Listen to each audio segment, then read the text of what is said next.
Hello and welcome to Santa Rosa Zine Fest 2020. The Sonoma County Library is thrilled to be partnering with the volunteer collective SRZF to bring you this virtual Zine Fest. And before we get started with introducing our panelists, I just want to go over a couple of things about how this session will work. So if you do have questions, please use the Q&A function, which you can find at the bottom of your screen. And Yael will try to get to those as many as possible. We might not be able to get to all of them today, but please do use the Q&A feature rather than the chat. You can use the chat to talk and respond to things, but if you want your question to be addressed, please do use the Q&A. And then we have Spanish interpretation, and you can access that by clicking on interpretation at the bottom of your screen and selecting Spanish. And this will be recorded in both Spanish and English and put on the Sonoma County Library YouTube channel within a few days. And for more information about other upcoming virtual events and library services, you can always visit our website at sonomalibrary.org. And now I'm very happy to introduce Mare, who is from the collective SRZF, to introduce our lovely panelist. Thank you. Hi, so first, thank you everybody who's coming to this session, and thank you to Yael as well for this wonderful demonstration. So her full name is Leah Yael Levy, however she prefers to be called Yael. She's a mixed media artist, a storyteller, a printmaker, and an art teacher based out of Berkeley, California. She draws and paints, she collages, she writes. She often self-publishes her work and sometimes prints and binds it by hand.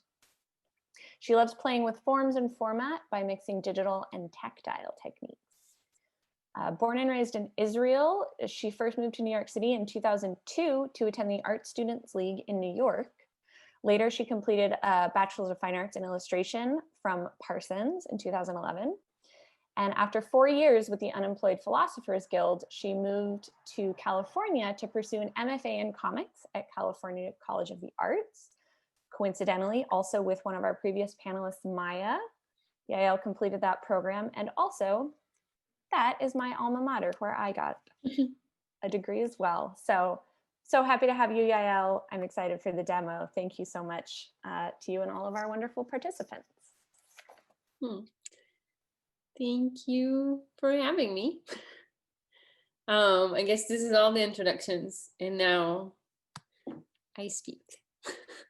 So yeah, it's really funny to hear your own bio read to you. All those things are true. I been teaching a lot of comics lately, so I'm gonna do this like little demo that I'm gonna do. I'm gonna preempt it with like putting a bunch of basic comics info on your plate to play with. So I'll just do like the quick version of those 5 minutes of me talking about my work. Like I do a bunch of autobio comics that are based in my own experience in the world, but then I also have this like cute monster that I use to help me teach comics. So you're gonna actually meet both briefly. Let me do actually, oh wait, but it's not on the first page. Hold on. Let me make sure. It is on the first page. And then share that screen, right? And then you get this, and maybe we'll do it like this. And also I would say the template that went out is sort of designed around the idea that if each person makes a page and you all send it back, we can like produce a zine that is like a documentation of this very historical and unprecedented moment in time on like so many ways. So although I do make like a lot of single, self-contained zines, this is sort of more based around us all making a zine together, with each of us sharing their own perspective. So I'm going to start, like I said, with some just basic comic terms, right? Because not everybody, because we're talking about zines all day. I don't know if you're talking about comics all day. and not everybody has made comics. So this is like a little comics page explainer I recently made with my little monster Biscuit Beast. So this is a little tricky because the zoom is blocking a bunch of my screen and I don't know where my cursor is. So in the comic page, right, we have panels. This is a panel, and that's a word balloon. The space between the panels called gutters. They sort of help frame time. And then there are narration boxes that can go on the top or the bottom. And so those are all the different ways of text that have self-identified themselves in this page. So narration box, speech balloon, and then there's a few more, right? So and then we can see Biscuit thinking, I don't think anyone would notice if I take just one. Shh, don't tell on me. And then you can tell what's in the jars and that it's not for now, but for another time by the signs on the jars and stuff. Then we get the pop sound effect, some yelling, and the label. Oh, so the label is actually in the first panel. It would have been a little bit too meta to explain what the thing that is explaining the thing is. But we can also just explain what things are by labeling them and putting a little arrow anywhere. So just sort of like opening up the more ways you include in your comic, the more sort of exciting it is, I think. And so the other thing that is hiding in this page, again, I can't see that, so I'm just working from memory here, but there's like at least four different camera angles in here. And this is the one that I feel like people who are just approaching comics will pretty much do like a medium shot in every panel. But you can make things up, like the more you mix up your camera angles, the more exciting the story will be. So the medium shot, sort of these first two panels show like half of the character. They're good for when they're talking, as you can see. The establishing shot, this one is kind of low key. Like a lot of times they're a lot bigger. It has a lot of background and a lot of details, and it can give you all sorts of information about where your character is, and sometimes even more story stuff. In close-ups and extreme close-ups, these last, not last two, but two before last, are good for like extreme emotions. And the long shot shows the whole body, good for when your character is moving or just like pulling back to show the whole scene. Just some teachery moment. And so this is like a little snippet from a journal comic that I made about housing stuff over the between 2015 and 2019. And so it's also sort of an example of like, you know, there's a housing crisis in the Bay Area. I just realized that I'm not talking slowly. But like everybody knows there's a housing crisis, but I think there's like great value in like telling your own story of like your own experience of things, and people gotten a lot of positive feedback for this from people who have also experienced housing stuff, and just like seeing one person's experience and thought process seems to be helpful for other people, and it's also kind of healing and therapeutic for the creator. The other thing I just sort of like wanted to show about, like one page of like how some of the things I just showed you come into play, where like if I'm writing from the moment about the past, then I can use the narration style for speaking from the now, and then I can put thought balloons in there for what I was thinking at the time, or if I was talking to somebody at the time, that works too, but sort of separating what I thought then from what I think now, which I think would be helpful for what we're gonna do. This is like the most recent journal comic that I made, which kind of takes that to, there's like thinking inside the thinking. I tried to change the fonts to sort of separate the thinking now from the thinking in the past. You can find this on my website. I'm not gonna read through the whole thing. So yeah, because also being full screen makes me very unaware of time, but I'm just gonna keep talking. So the one other thing is, I don't know how much experience people who are on here have with drawing themselves or with drawing characters. I just want to like putting like the couple of like my favorite sort of points from when I talk about drawing people. So a lot of people are like, all I can do is stick figures. You can do so much with stick figures, as long as you make sure that your stick figure's body is a shape and not a stick, and that your stick figure has elbows and knees, so it can do things. Like these here are all stick figures. Last time I showed this, I was asked to zoom in so I can try, but I'm failing. Oops. No zooming in, but you get the picture here. These are stick figures, but they can do a lot. You can do a lot with stick figures, and stick figures can also help you kind of plan what the figure is going to look like, and then you can build on top of them if you're working with a pencil in the beginning. Slow down. And then also facial expressions. I think there's 2 of these here. Yeah.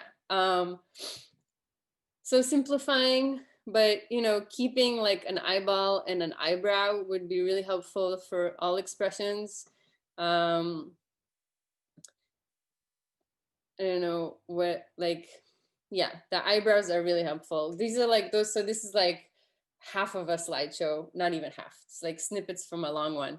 But when you like to get more interesting expressions and stuff, I feel like keeping in mind the lines around the eyes and the lines around the mouth, and how much of the eye do you see? How much of the eyeball do you actually see?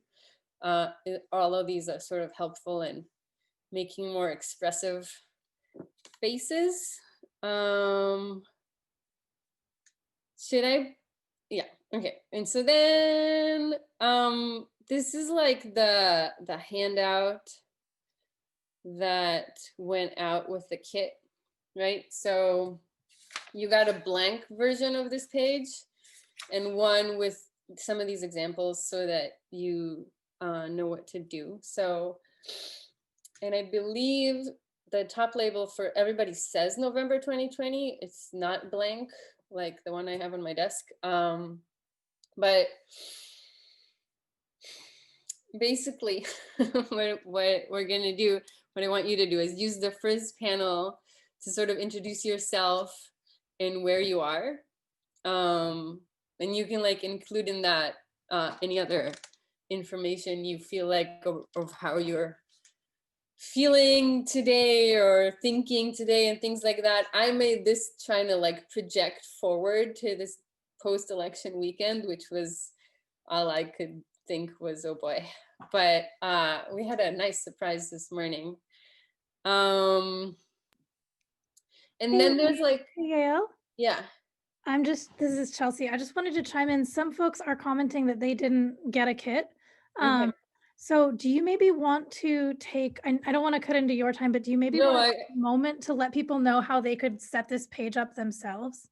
Sure. And I was considering pausing for questions before like moving from all of my like extra info to the actual activity. And like, I have it right here. You could potentially screenshot if you're drawing digitally. I can also drop the file in the chat and people can download it from there. And I think you have it on the website, right? There's like a few different options. Yeah, we'll show it. I think sharing it all of these different ways would be awesome. Okay, let me see. Zaida just dropped the file in.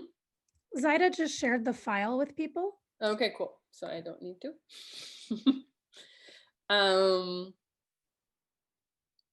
Okay. More, sorry if like you were talking to me in the chat. When I'm in like full screen mode, I can't like see the chat.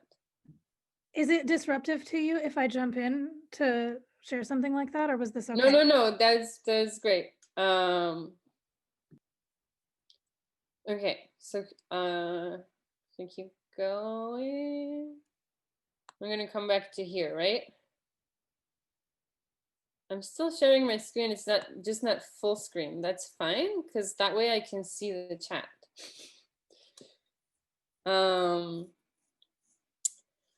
Okay.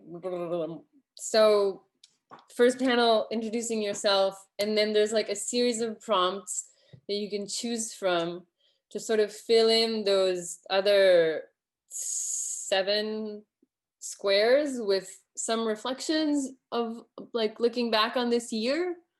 I mean, you don't have to start with that one, but I enjoyed that one, that like starting with the hard to believe. It's hard to believe for me how much time I spent inside. This is the inside of my room. One of my favorite things was watching these baby's owls grow and learn to fly, which is an experience I had earlier this summer. And then you can do one of the hardest things, the funniest thing you heard. There's a bunch more on here. Something I will miss, something I'll never forget, something I'm grateful for. And I guess I'll just read the rest of the list. There's like many more options here. Your favorite 2020 fashion involves a bunch of like, bandanas and masks and things you will not miss. Your favorite food of quarantine, maybe a new recipe you learn. Best show, movie, or the best book that you read, something that brought you joy or comfort, something that made you sad, something that made you mad, something you learned about yourself, something you learned about your community, a new skill you learned, something that changed this year. Oh my God, I realized reading this out loud and realizing there's like so many options that like if you wanted to print another page, you could make 2. It's a little bit more than this page has space for. And then for the bottom panel is sort of for looking forward into 2021, something you're hopeful about or something you're looking forward to. I left some space for like, if concerns for the future are stronger for you than hopes, then that's okay too. But just what are you looking forward to in 2021? I think I said most of the things that are in this black box. Like this is sort of like if we all do this and put it together into a zine together, this will become like a collaborative little piece of local history of like how we felt in this moment in time.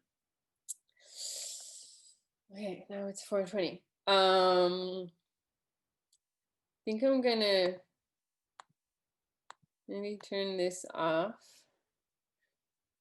And so I did a few, right? I'm gonna turn this off and maybe I'll pause again and see if there's any questions right now.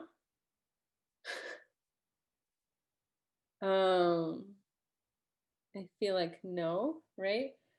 And so then can you all see? I guess I'm not, maybe it makes more sense. I'm not really drawing.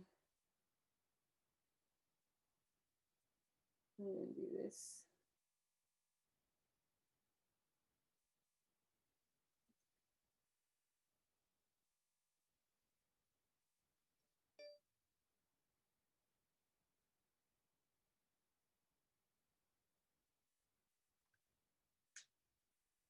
Okay, so, oh, it's upside down.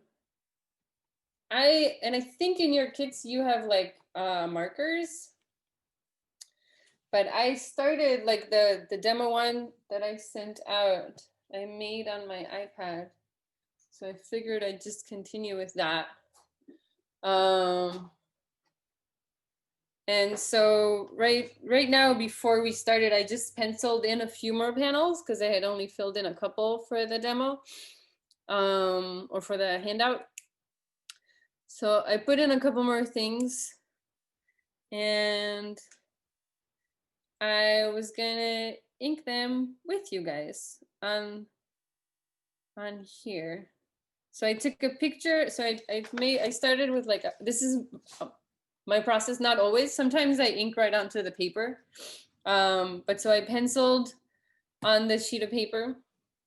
And then I'm gonna ink on top of it. I would probably, and I think I did that for that handout too, put the text in digitally, just because you can see how messy my handwriting is. I can slow down and make it better, but it's also sometimes easier to type, and also that way there's less spelling errors. But that's just me. So something that has brought me joy and comfort has been Trevor Noah and his gradually growing afro. That's one I have here.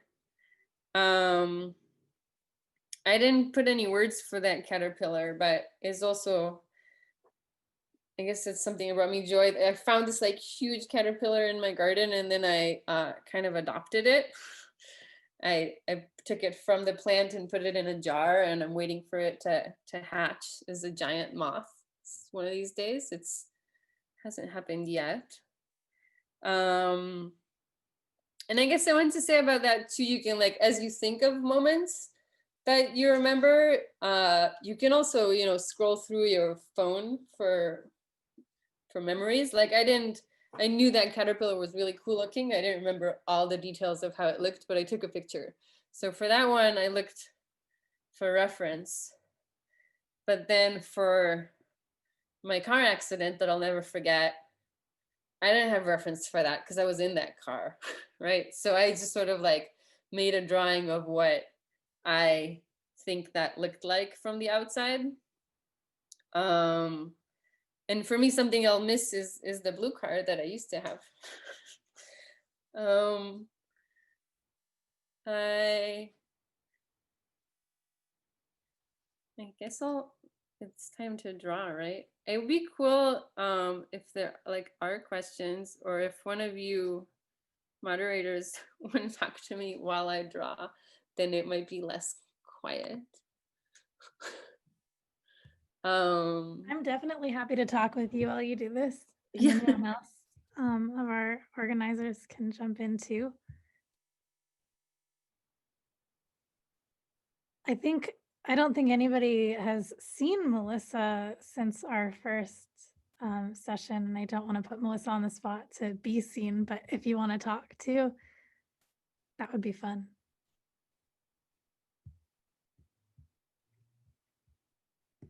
You're muted. Can you hear me now? Yes. Excellent. I started one to go with Yael. I don't know if you can see it. But I love this prompt. I love thinking about the hard things and also the really good things. I think November is a really good time for us to think about this, you know, before the year is over. So I'm excited to do this prompt along with you. I was not prepared, so I'm on this giant drawing pad and using Crayola markers, but that's very like, that's very DIY, right? Grab whatever materials are closest to you. Totally. So yeah, I'm So excited. I recommend a pencil for the thinking part so that you can change your mind. But Yes, absolutely. Pencils are good. And I'll admit I pulled up Trevor Noah for a minute too, because I just wanted to get his, like, you know, he's got the shelves behind him. Just wanted to get his scene correctly. I was so happy when you said that, because it has also brought me a lot of joy just watching his hair grow as the longer we're you know, in quarantine. And I'm just like, why is nobody talking about this? I don't know. Once in a while he refers to it, but I'm still waiting for him to do something big about it. Or maybe it's nice that he's not, like, we're just noticing it. It's happening. Yeah, it's like a way that you can tell that time is passing is by how big his hair has gotten. Exactly. I also feel like that's happening with my hair. You know, it just keeps getting longer and longer. I feel like I shouldn't cut it until we all can be near each other again. The Trevor Noah clock of yes. Yeah. I once in a while just like trim my hair sporadically. I feel like when I eventually get to a hairdresser, she'll be mad at me. But whatever. It's fine. You know, I've had to learn how to do a fade on my partner. I've Yeah. given 2 haircuts. I've That should be what I learned about myself, is that I can do a fade. yes. So I- yeah, oh, sorry, go ahead. No, tell me. I was just going to ask a question about do you ever, you have such a great like autobiographical style of your work, do you ever, when you're just sitting down watching TV or anything, is that a moment where you sketch? Do you tend to think and draw at the same time? Like what is your, I mean, I know you talked about looking through your phone at photographs, like do you have other practices for cataloging your memories and cataloging kind of day-to-day stuff? Yeah, so I do think and draw together. I haven't been able to like separate those completely. And I do keep a journal where I sometimes write and sometimes draw. I kind of do both simultaneously. And I kind of forgot about this because I was gonna like, I know I've been drawing myself for many years, and I've also been doing like figure drawing for many years. So I was actually gonna do a little like quick walk you through.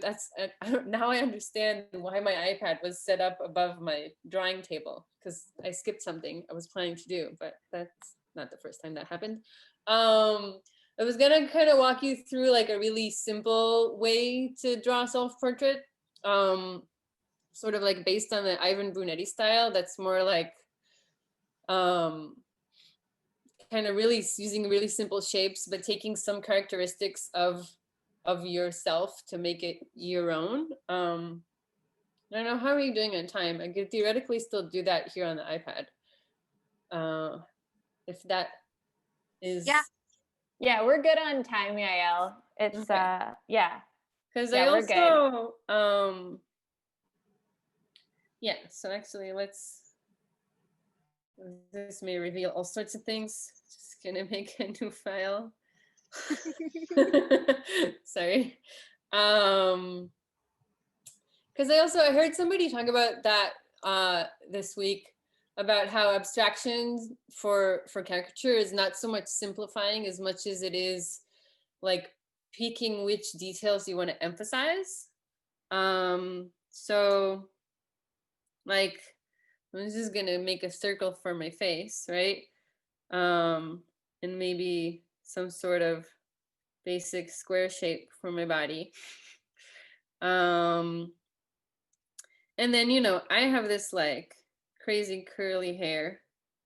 So I get crazy curly hair. It's also kind of asymmetrical, so maybe it's just on one side. I'll give myself ears just for fun. And then some people have glasses, some like people have like some things that they always wear that can be helpful. I'm just gonna do simple eyes. I have pretty prominent eyebrows, so that's kind of helpful in describing my character. Kind of a round nose, pretty basic mouth, nothing special in there. And then keeping everything really simple. Oh, I miss a neck, but I think that's okay actually, because we were just talking about stick figures and how they're fine. And I would maybe, just because like I'm wearing my beads right now and I wear my beads often, maybe give myself some beads. And then here's me. And you can get a lot less, you can keep it as simple or as complex as you want, but I feel like to make a little diary comic, like that's good enough to be my character. I mean, and I got into here in like, when I was penciling this one, I kind of got into how I felt when I got out of the car. Whatever, I was in a car accident, I'm totally fine, right? The main thing when I got out of the car, like I stopped, got out of the car, and I was like, I'm fine, I'm fine, I'm fine, I'm fine, right? So I really got into that sort of emotion of like, oh my God, I'm fine. What happened? I'm fine. So that's like this whole panel. So you can see like my face is a little bit like, it's not Ivan Brunetti style. It's more of like a more traditional figure drawing shape of a head, but my expression is still kind of just like pretty cartoony. Kind of all shaken up. I'm like shaking, literally, physically shaking. And then also people like hands are hard. People have a hard time with hands. This is a universal thing. I think if you start, this has been my recent advice to people, is to just kind of draw a mitten. And then if you want to add fingers, you can add fingers. But if you can draw a mitten, people will understand that that's a hand.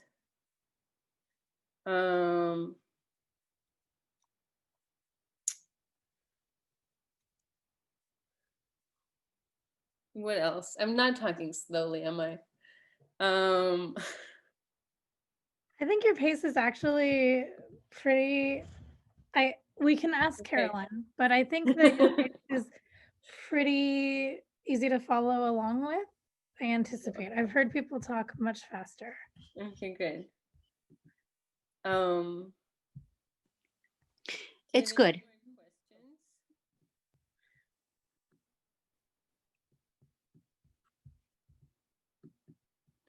We have people commenting. People are loving your little self-portrait. And Kalia says, oh, sorry, go ahead. I was just gonna say, Kalia says, it's all coming through. You're really inspiring. I'm rocking my zine page. Yay. Thank you. Yay, thank you, Clea. I had a question about, because I know that there might be some young people in the audience or people who are interested in some fashion pursuing art. What's your relationship been like with arts education? You have a pretty long backstory of going to school for art. How do you view that in relation to art making or your practice, or kind of what happened before or after school? Like I'd be interested to know that. And I think it's kind of an interesting topic to go off of for some of maybe our younger listeners. Yeah. So I'm not a very disciplined person, personally. I have a little bit of a hard time just making things consistently on my own. So I've always benefited from assignments and deadlines.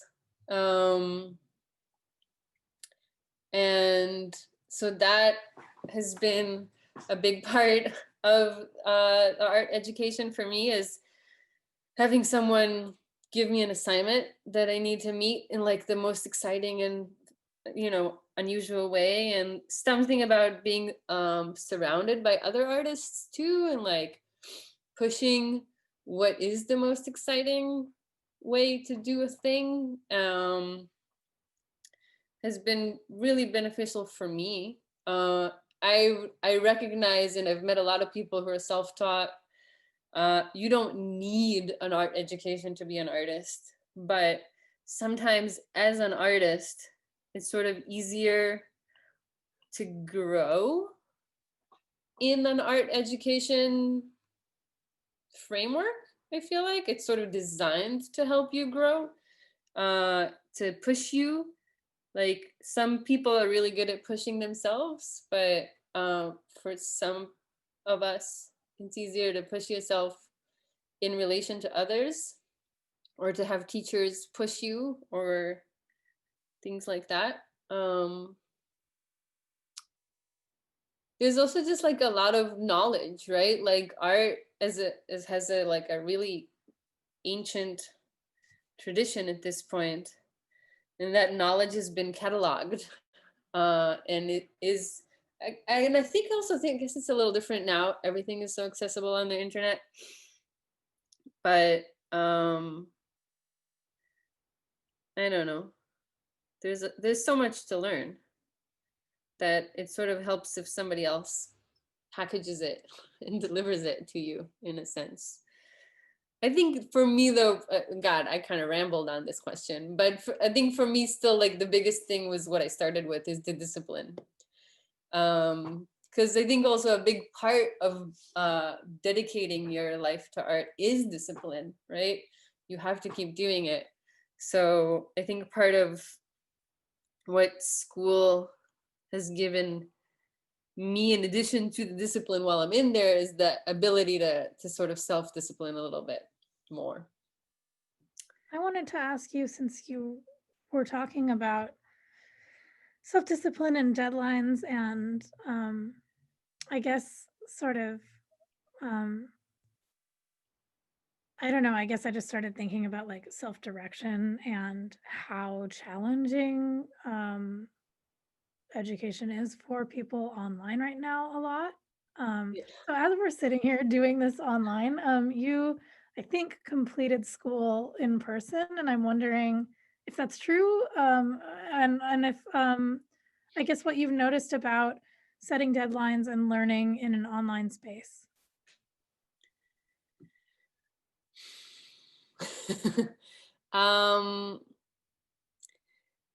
I don't know. I mean, well, so also like the MFA in comics program has always been a low residency program. So it's in person for like the summer, and then the rest of the year is actually not in person, and a lot of it is online. So I think it is sort of similar in that sense, because the MFA in comics at California College of the Arts. I see questions.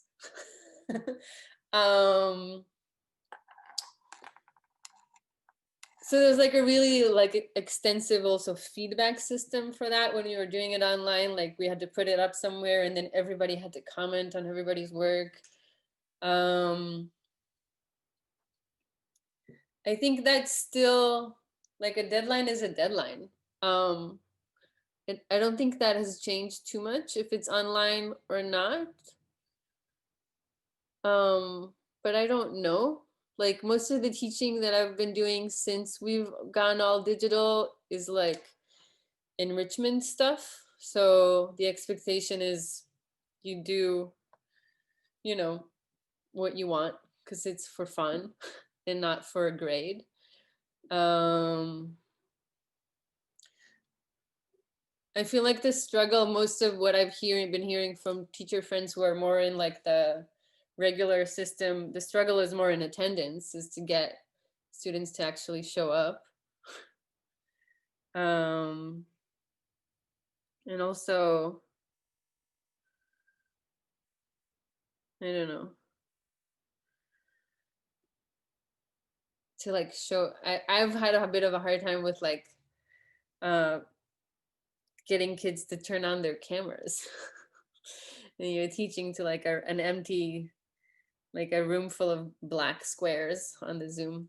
It's kind of odd, but I don't know. I don't feel like I answered that question, but I rambled again.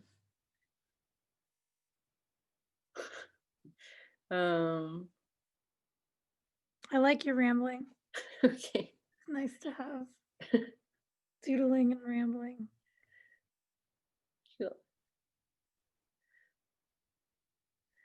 Oh yeah, and I try to stick to, I've been doing this thing throughout 2020, kind of fell off the wagon last month or so, of a doodle a day. We have like a minor addiction to index cards. And I'll like do a doodle on an index card every day, and I have this like growing pile. They're kind of by month here of index cards that each have a doodle on them. So that actually goes back to the question from before about there's a lot of me drawing myself how I'm feeling that day in those, but sometimes I'll just draw from observation just for practice, or I'll draw like whatever, I don't know, a biscuit beast or a flower, a butterfly, a lot of butterflies. But just like drawing every day, I think is actually doing anything every day, like I said, is a struggle for me for discipline, but this has been good. And I think most artists will say that drawing every day is sort of like what keeps them on track. I don't know.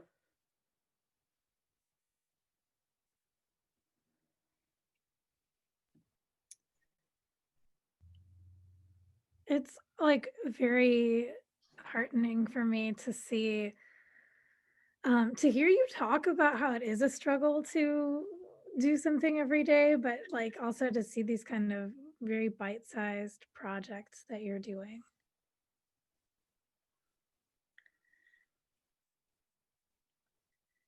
And Alex is telling us that we just have about a 4-minute warning. Okay.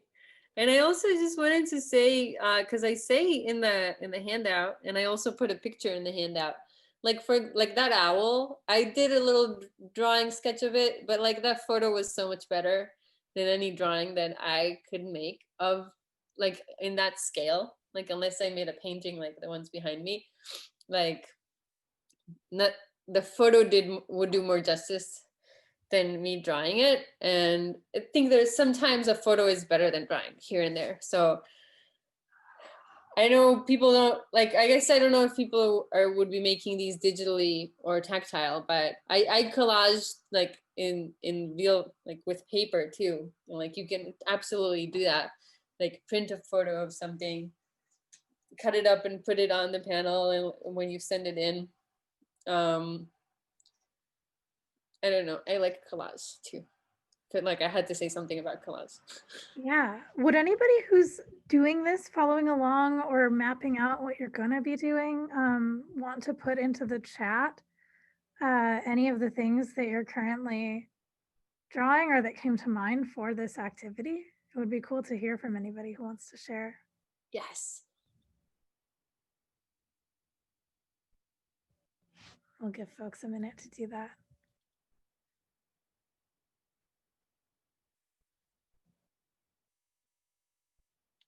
This is really soothing. I would love to just sit here and watch you drawing these lines. Ooh, a 30-second portrait. You should see.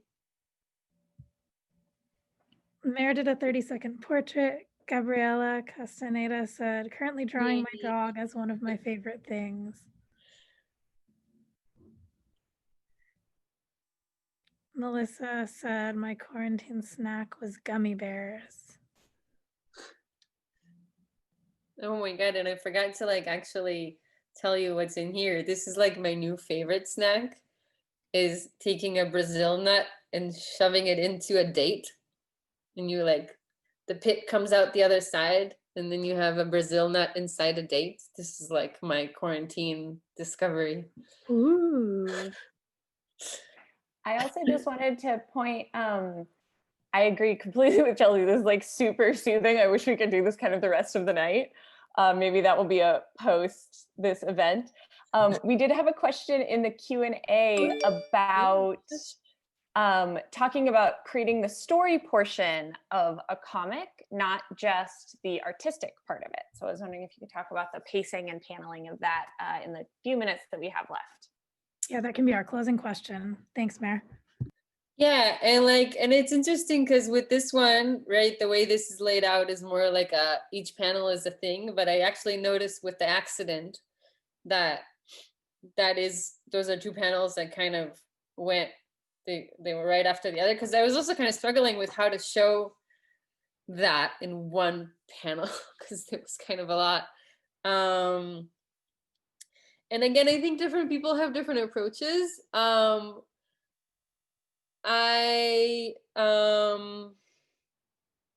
Many people will thumbnail, which is sort of like writing and like making quick sketches of what goes in every panel before you actually start drawing, so you can see how the pacing's gonna go. A lot of times I just kind of make it up as I go along, but then there's a bunch of erasing. I wish you could, like, I drew the accident panel like 3 different times, trying to decide like which side of the street I was showing it from to for it to make the most sense. And I ended up landing on like, oh, this needs 2 panels, like, because you can't really tell in the first one which car I'm in too, but I think maybe if I colored it, you could.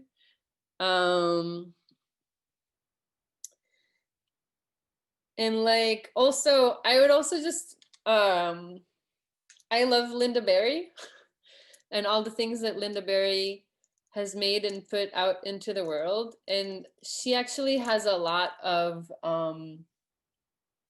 little exercise that you can do about that. Her, like the X page, like if you sort of, there's a scene you're gonna tell a story about, she has this thing of like putting an X on a paper and like filling it all with words, describing the place and the experience, and like what does it smell like and what does it feel like and what are the colors, and like sort of doing a bunch of like free writing before you go into making the comic. That's, what just happened? Oh, my iPad like went to sleep because I wasn't touching it for too long, but that I think was good timing for that. I just put into the chat Yael's social media links, and also I Googled Linda Berry X pages and there were some video tutorials and things on that. So you can just Google that if you want to find what she was just talking about. I'll turn things over to Tara. Yay. All right, great. Yeah, so it is time for us to wrap up. I just want to say thank you so much, Yael. That was really awesome. I love how hands-on it was and that we got to see how you work, you know, as you were going. And I'm really excited that it sounds like so many people are working on their own zines. So I just want to give a reminder, share my screen real quick, that we would love to archive your zines. And so a couple different ways that you can do this. One is for the zines that you're working on for Yael's project, we would love to do that compilation that she mentioned. So here's the address that you can send that physical zine to. And then I also wanted to just let you know, you can also upload all kinds of zine stuff to our Sonoma County Library digital archive. And we actually have a really awesome project that we're working on right now that Zaida, who's one of the organizers of this event, was also very involved in. Sonoma Responds, which is a digital archive that is kind of responding to this moment that we're in. And so people can contribute their stories, their photographs, their comics, drawings, all kinds of different mediums to this Sonoma Responds project. And so we would love to have you all participate in that. And we'll drop the link for that in the chat as well. Do we know when Sonoma Responds needs to be turned in by? There's no hard deadline. Thank you, Zaida. Yeah, so it's an ongoing project. But there was also a question in there about how, like, by when do you need these pages if you were going to make them into a zine, which I thought was great because I kind of want to know too. That is a good question. I don't know that we've set a date. Chelsea or Zaida, do you have thoughts about that? We didn't I set a hadn't hard thought about deadline. it too much. My thought is the end of the year, so December. We love the idea of you making something in November, since that was kind of the subject for Yael's page. So I would say quick turnaround. It does not have to be whatever you finished right now, because you probably didn't finish something, but we would love for you to do something in the coming weeks and get it back to us during November. The idea kind of being that it is this like ephemeral document of a moment in time. Yeah, I was going to say maybe till like the end of November. But we would welcome it later if you do send something later. We don't want to, we want that to be good pressure, like a good deadline, rather than when a deadline feels hard.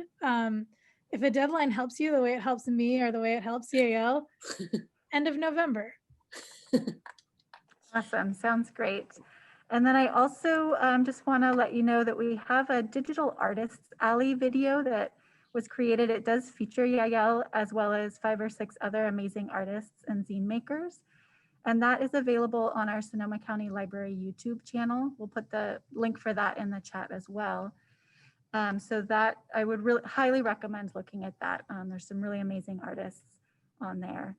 And then just a reminder that this session and our other 2 sessions that happened earlier today were all recorded in both English and Spanish, and those will be posted on our YouTube channel in just a few days. So, and then I also would love to just give a huge thank you to Carolyn, who has been our interpreter for all 3 sessions. What an incredible amount of work. Thank you so much. Can we see Carolyn? And Yeah, Carolyn, would you like to show your face if you're comfortable? Thank you so There much. she is. Thank you so much, Carolyn. We really appreciate it.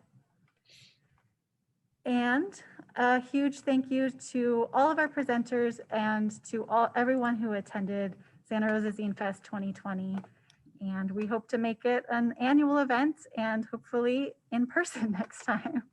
And I am sorry, I don't know if you heard me, but I also want to thank you very much for having me here. From our side of the Thank you, Carolyn. Thank you so much. Yes, thank you so much, Carolyn. Thank you to Alex and Zeta and Tara, who made this event possible through the Santa Rosa Library or Sonoma County Library. We are so happy that this event could come to fruition, and it's been a major passion project for all of us. So thank you to everybody participated, panelists, presenters, everybody. Great job, everyone. Thank you so much. Bravo. And thank you also to SRZF. You've been amazing to work with, and I've loved to see this project come to light. So thank you. And thank you, everyone. Have a great rest of your afternoon. And keep safe, everybody. Thank